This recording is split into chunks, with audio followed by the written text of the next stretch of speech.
এবাৰ উচ্চতৰ মাধ্যমিকৰ ফলাফলক লৈ এটা ব্ৰেকিং নিউজ লৈ আহিছো উচ্চতৰ মাধ্যমিকৰ ফলাফলৰ দিন ঘোষণা কৰা হৈছে শিক্ষামন্ত্ৰী ডক্টৰ ৰনোজ পেগুৱে উচ্চতৰ মাধ্যমিকৰ কেতিয়া ফলাফল ঘোষণা কৰা হ'ব আনুষ্ঠানিকভাৱে হে কথা জনাইছে এই মুহূৰ্তৰ আন এটা গুৰুত্বপূৰ্ণ খবৰ আজি যেটো মেট্ৰিকৰ ৰিজাল্ট ঘোষণা কৰা হৈছে তাৰ পাছতেই এবাৰ উচ্চতৰ মাধ্যমিকৰ ফলাফলক লৈ এটা ডাঙৰ খবৰ উচ্চতৰ মাধ্যমিকৰ ফলাফলৰ দিন ঘোষণা এই মুহূৰ্তৰ এটা ব্ৰেকিং নিউজ উচ্চতৰ মাধ্যমিকৰ ফলাফলৰ দিন ঘোষণা কৰা হৈছে এপ্ৰিলৰ শেষ অথবা মেৰ প্ৰথম ভাগত ঘোষণা হ'ব উচ্চতৰ মাধ্যমিকৰ ফলাফল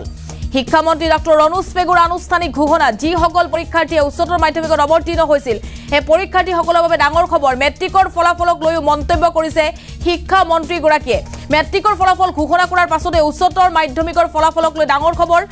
অহা বছৰ 35 দিনৰ ভিতৰত ঘোষণা কৰা হ'ব মেট্ৰিকৰ ফলাফল আৰু এই কথা মন্তব্য কৰিছে ৰনোজ পেগুৱে মেট্ৰিকৰ ফলাফলৰ স্থান শব্দ আমি ব্যৱহাৰ কৰা নাই অৰ্থাৎ ৰেংক শব্দটো ব্যৱহাৰ কৰা নাই বুলি এইবাৰ মন্তব্য কৰিছে শিক্ষামন্ত্ৰী গৰাকীয়ে আৰু উচ্চতৰ মাধ্যমিকৰ ফলাফল কেতিয়া ঘোষণা কৰা হ'ব আজি আনুষ্ঠানিকভাৱে শিক্ষামন্ত্ৰী ডক্টৰ ৰনোজ পেগুৱে জনাইছে এপ্ৰিলৰ শেষ অথবা মেৰ প্ৰথম ভাগত ঘোষণা কৰা হ'ব উচ্চতৰ মাধ্যমিকৰ ফলাফল অৰ্থাৎ অতি শীঘ্ৰেই উচ্চতৰ মাধ্যমিকৰ ফলাফল ঘোষণা কৰা হ'ব বুলি জনাইছে শিক্ষামন্ত্ৰী ডক্টৰ ৰনোজ পেগুৱে আৰু মাত্ৰ 10টা দিনৰ ভিতৰতে ঘোষণা কৰা হ'ব উচ্চতৰ মাধ্যমিকৰ ফলাফল যেটো মেট্ৰিকৰ ফলাফল ঘোষণা কৰাৰ পাছতে প্ৰশ্ন উত্থাপন হৈছিল যে কেতিয়া উচ্চতৰ মাধ্যমিকৰ ফলাফল ঘোষণা কৰা হ'ব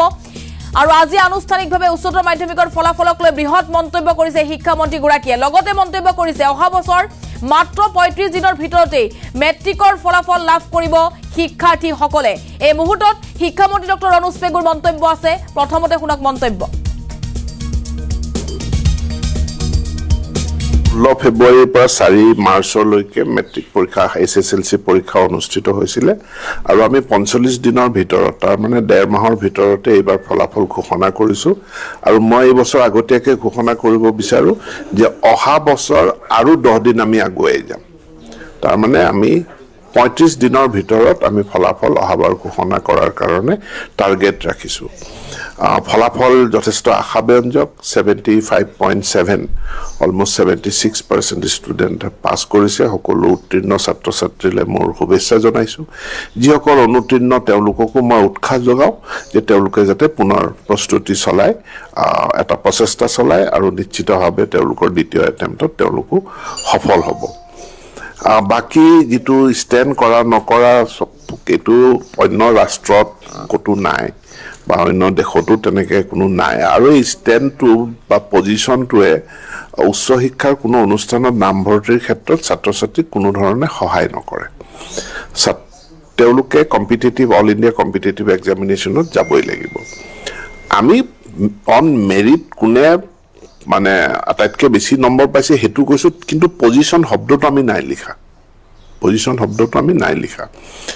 মূলত পাস ফেইল আৰু যেহেতু সৰ্বভাৰতীয় প্ৰতিযোগিতামূলক পৰীক্ষাত ছাত্ৰ ছাত্ৰীসকল যাবই লাগিব তেওঁলোকে হঠাৎ ক্লাস 12 পাস কৰি প্ৰিপাৰেচন কৰিলে সফল হ'ব নোৱাৰে এতেকে 9-10 পৰাই যাতে তেওঁলোকৰ অনুশীলন হয় তাৰ কাৰণে আমি এমসিকিউ কোৱেশ্চন আমি এবাৰ দিছিলো আধা আৰু তাৰ কাৰণে আমি শিক্ষকসকলক প্ৰশিক্ষণ দিছিলো আৰু শিক্ষকসকলক গৈ প্ৰশিক্ষণ লৈ গৈ তেওঁলোকে ছাত্ৰ ছাত্ৰীসকলক আগতীয়াকৈ তেওঁলোকে কেনে ধৰণৰ প্ৰশ্ন আহিব হেতু তেওঁলোকক জনাইছে শিকাইছে যে মাল্টিপল চইচ কোৱেশ্চনত কেনে ধৰণে উত্তৰ কৰিব লাগে তো উত্তীৰ্ণৰ হাৰ সেই কাৰণে বৃদ্ধি পাইছে আৰু ইয়ে ছাত্ৰ ছাত্ৰীসকলক ভৱিষ্যতে জেডব্লিউ নিট তাৰ উপৰিও ক্লেট কমন ল এন্ট্ৰেন্স এডমিশন টেষ্ট বা তেওঁলোকৰ আজিকালি ইউনিভাৰ্চিটিৰ ডিগ্ৰী কোৰ্ছত এডমিশনৰ কাৰণেও all India common university entrance test হয় এই পৰীক্ষাবিলাক দিয়াত তেওঁলোকক সহায় কৰিব খুব সোনকালে ঘোষণা হ'ব মইতো ভাবো যে এপ্ৰিল মাহৰ ভিতৰত নহলেও মেৰ প্ৰথম সপ্তাহৰ ভিতৰতো ফলাফল প্ৰকাশ হৈ যাব আৰু আপোনালোকে মন্তব্য শুনিছে শিক্ষামন্ত্ৰী ডক্টৰ ৰনোজ পেগুৰ উচ্চতৰ মাধ্যমিকৰ ফলাফলক লৈ বৃহৎ মন্তব্য কৰিছে এপ্ৰিলৰ শেষ অথবা মেৰ প্ৰথম ভাগত ঘোষণা হ'ব ফলাফল আৰু আনুষ্ঠানিকভাৱে জনাইছে ৰাজ্যৰ শিক্ষামন্ত্ৰী ডক্টৰ ৰনোজ পেগুৱে মেট্ৰিকৰ ফলাফলক লৈও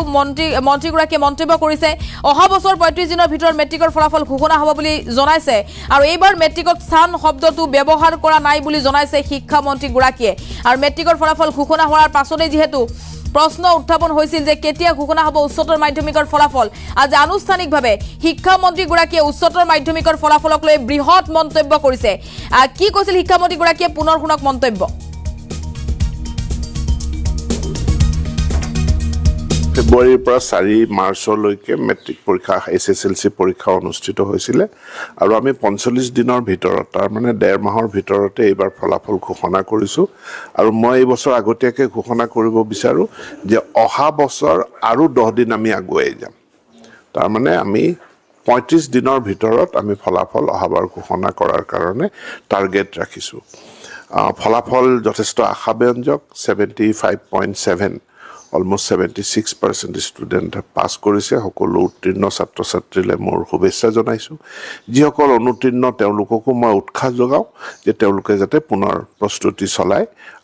এটা প্ৰচেষ্টা চলাই আৰু নিশ্চিতভাৱে তেওঁলোকৰ দ্বিতীয় এটেম্পটত তেওঁলোকো সফল হ'ব বাকি যেটো ষ্টেণ্ড কৰা নকৰা এটো অন্য ৰাষ্ট্ৰত কতো নাই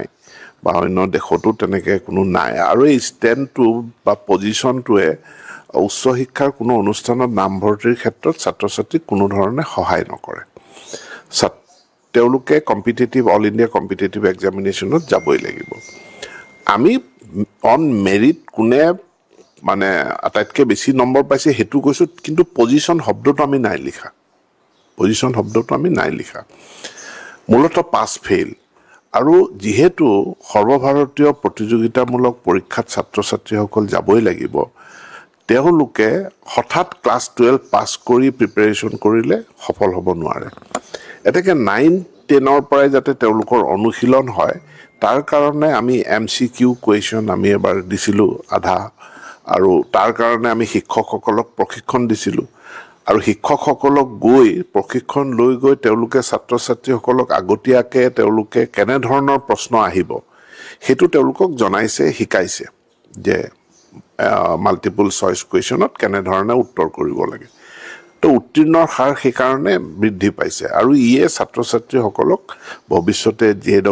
NEET তাৰ উপৰিও ক্লেট কমন ল এন্ট্ৰেন্স এডমিশন টেষ্ট বা তেওঁলোকৰ আজিকালি ইউনিভাৰ্চিটিৰ ডিগ্ৰী কোৰ্ছত এডমিশনৰ কাৰণেও all India common university entrance test হয় এই পৰীক্ষাবিলাক দিয়াত তেওঁলোকক সহায় কৰিব খুব সোনকালে ঘোষণা হ'ব মইতো ভাবো যে এপ্ৰিল মাহৰ ভিতৰত নহলো মেৰ প্ৰথম সপ্তাহৰ ভিতৰতো ফলাফল প্ৰকাশ হয়